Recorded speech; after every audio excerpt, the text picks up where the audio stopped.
The timestamp on the video shows that it's a little past 1 in the morning.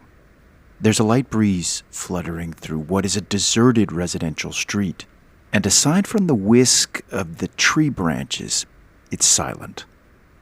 The video is from the security camera footage of a 2-story house in the city of Durán, on the coast of Ecuador. Then, into the picture comes a motorcycle, slowly edging closer to the house where the camera sits. The motorcycle has 2 riders. The one in front is dressed in all black with a black baseball cap. The passenger is also in black with a hood covering his face. The motorcycle slows down in front of a house, and the passenger reaches into his pocket. A metallic glimmer flashes in the street lamp. A pistol.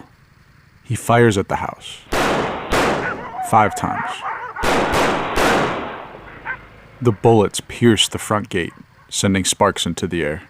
Then, at the same leisurely pace they arrived, they leave. Their message seems clear. We have our eyes on you.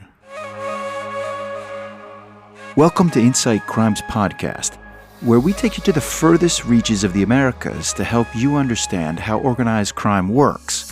I'm your host, Stephen Dudley, Inside Crimes co-director. And I'm Gavin Voss, an Inside Crime investigator. In this episode, we're going to tell you the story of the Ecuadorian family whose house was shot up. In the process, we'll unpack how one criminal economy, extortion, is tearing apart Ecuador's sense of community.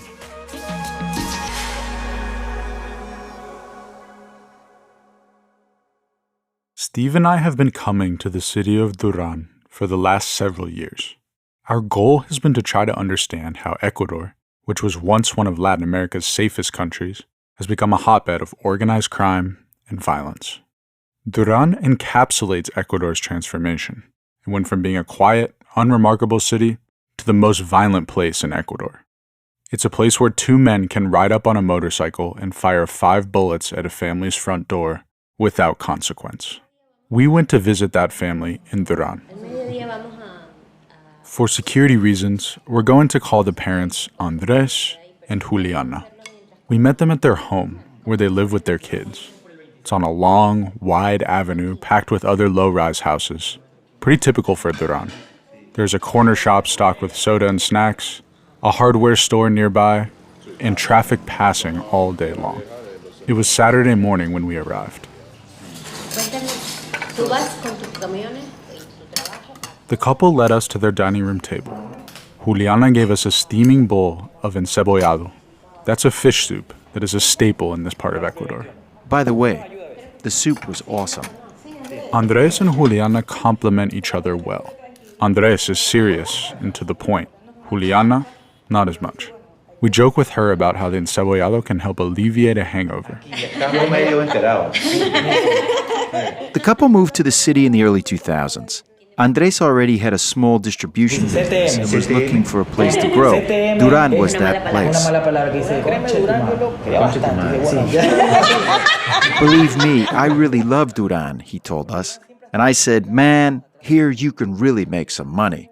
Food and housing were cheap. Durán, with some 300,000 residents, is basically a suburb of Guayaquil. Lots of people live in Durán and work in Guayaquil just across the river. But Durán has everything you need.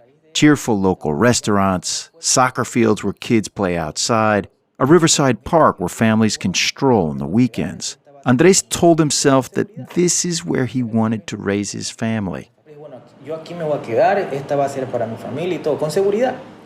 Plus, he and Juliana liked the city's energy. On the weekends, they spent time outside with their neighbors. They formed tight-knit friendships. They were proud to be from Durán. So they decided to buy a house. But shortly after they bought the house, things began to change. Almost overnight, Durán became one of the most violent cities in the world, caught in the crossfire of an explosive gang war. There had always been some gang presence in Durán. The first group started forming in the 1990s as rapid urbanization drew more and more people into cities. But Durán's local government couldn't keep up with that growth. The jobs that had attracted people to the city turned out to be scarce.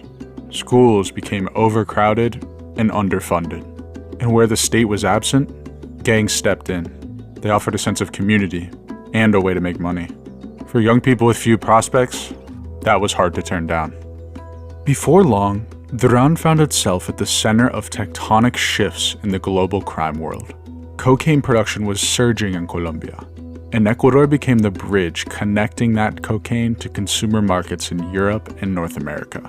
Highways from Colombia made it easy to move cocaine to Durán. The city's industrial warehouses were perfect cocaine storage centers, while nearby ports could export cocaine to all corners of the world.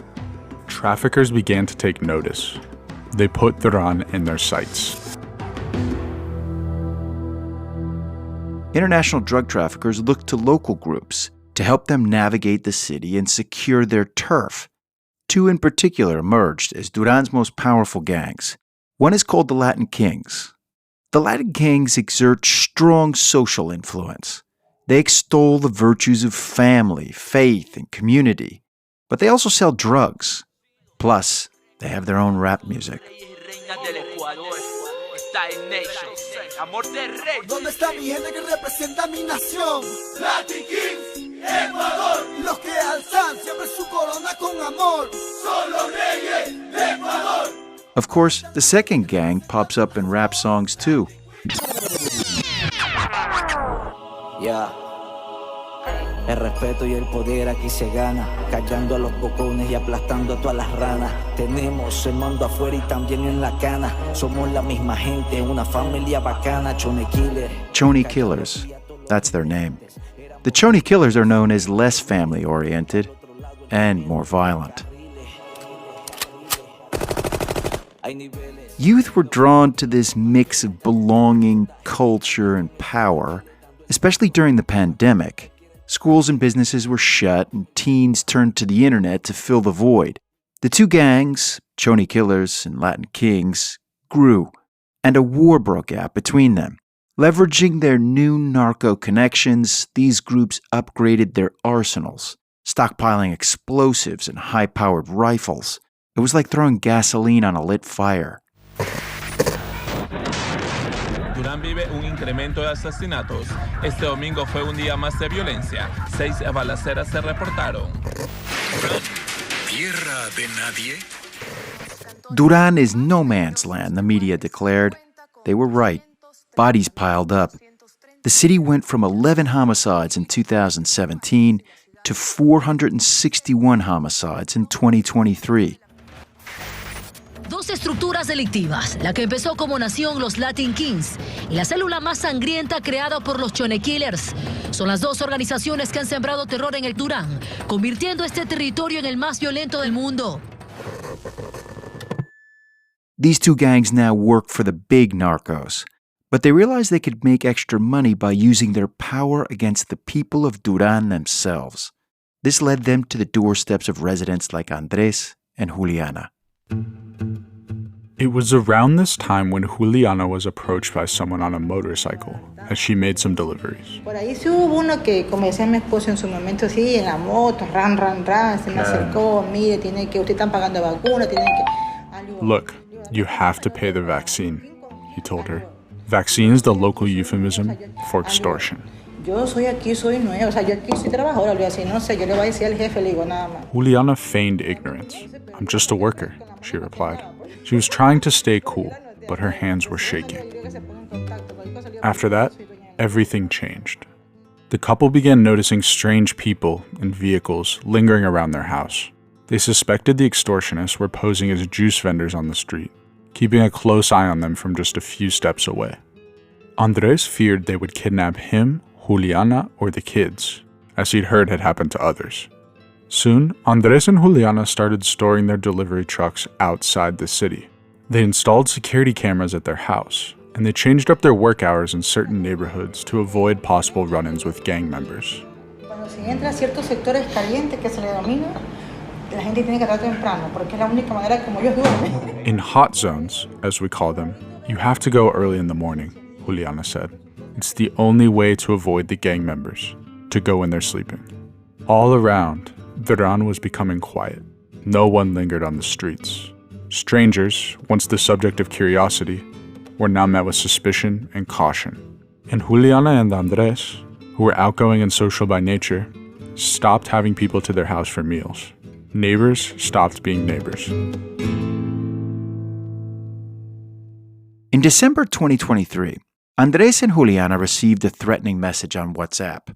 It came from extortionists. They wanted money. In return, Andrés and Juliana's kids would be safe, they said.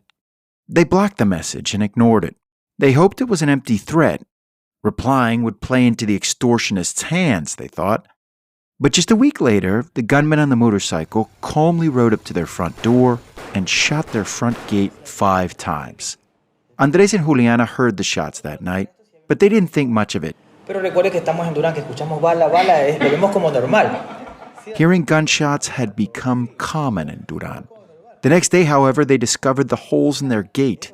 The family was shocked, and they holed up, waiting for another message. It didn't take long. "Next time, we shoot your family," the first message read in all caps. "It's up to you," they said in the next message. "We can solve things a las buenas o a las malas, the easy way or the hard way." They were paralyzed with fear. Es verdad, nos gana el miedo. Nos gana bastante el miedo, pero ya en esta situación. Andrés told his family that no one was to leave the house. And, fearing corruption, they didn't call the police. Soon, negotiations began. At first, the group demanded $5,000. That was too much for Andrés. He managed to get it down to $2,000, but that would still bankrupt the family. Desperate, Andrés phoned a friend. The friend owned multiple businesses in Durán, paid huge fees to the Chone Killers, which, at this point, Andrés suspected was behind his problems. Chica, me dice, ya estamos contactando, ya sabemos quién es. The friend also knew the Chone Killers' leader, a man named Benjamin Camacho. Camacho, who went by the nickname Ben 10, was known as a ruthless killer. But he was also a savvy businessman who understood the importance of keeping his troops in line when they overstepped their bounds, as they were now with Andrés and Juliana. This was typical. The gangs are not totally cohesive and often can't keep track of what all their members are doing. The resulting chaos trickles down to people like Andrés and Juliana. Andrés' friend managed to communicate with Ben 10. And later that afternoon, Andrés received a new message. "Just talk to the boss," it read. "Sorry for the inconvenience." After that, the negotiations also shifted dramatically. In the end, instead of money, Andrés sent them a suckling pig for the Christmas holidays. The cost? About $100. "Listo, pase bien." "Okay, have a good one," the gang wrote. Then, "Felices fiestas." "Happy holidays." Listo, pase bien, felices fiestas, bendiciones. And they added a sparkle emoji at the end. Felices fiestas. Diciembre, pues. It would have been funnier if it hadn't been so traumatic. Esa fue la Navidad más triste de nosotros. It was the saddest Christmas in their lives, they said. Since that Christmas, the situation in Durán has only worsened. Ben 10, the Chone Killers leader who'd intervened on behalf of Andrés and Juliana, was killed. His death created a power vacuum and murders spiked again. Durán set a new homicide record in 2025. Extortion also proliferated. Digamos, si se hubo como un revolú cuando murió Ben 10, ¿sí o no? Aquí en todo Durán. With their guarantor dead, Andrés and Juliana are terrified that whoever took over will be at their door again soon. They keep their kids close, and Andrés is still the only one who goes out for groceries. They don't have contact with their neighbors and barely see their friends. Durán's residents no longer trust each other. Porque a mí me gusta sentir el pueblo, o sea, el pueblo, la gente, ir a la... Ya no, ya ahorita ya... I like to feel the people, Andrés said, and I can no longer do that. Créame que yo no me siento bien trabajando así. Believe me, I don't like living like this, Andrés added. They've considered moving to another city, but they don't have the money. This is it, Juliana said. We have no choice. For the time being, the family has to stay in Durán.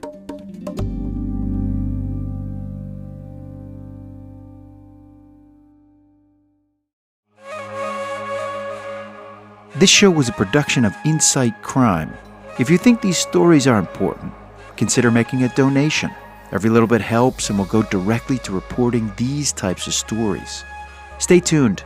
In a week, we're headed to Peru. There, we'll meet two sex workers who first faced social stigma and police violence, and then, in a David versus Goliath fight, had to confront the most feared criminal group on the continent, El Tren de Aragua. Tuvimos venezolanos con revólver en mano que llegan a tu departamento y te dicen, vas a pagar, y si no pagas te vamos a matar. This episode was produced by me, Stephen Dudley, and Elisa Roldan, with the help of Liza Smith. Special thanks to our reporters Gavin Voss and Alina Manrique, to our team at Insight Crime, and of course to Andrés and Juliana for sharing their story. Gavin and I wrote this story. Our editors are Liza Smith and Tomás Uprimni. Our sound designer is Valentina Fonseca, and our graphic designer is Isabela Soto. See you next time.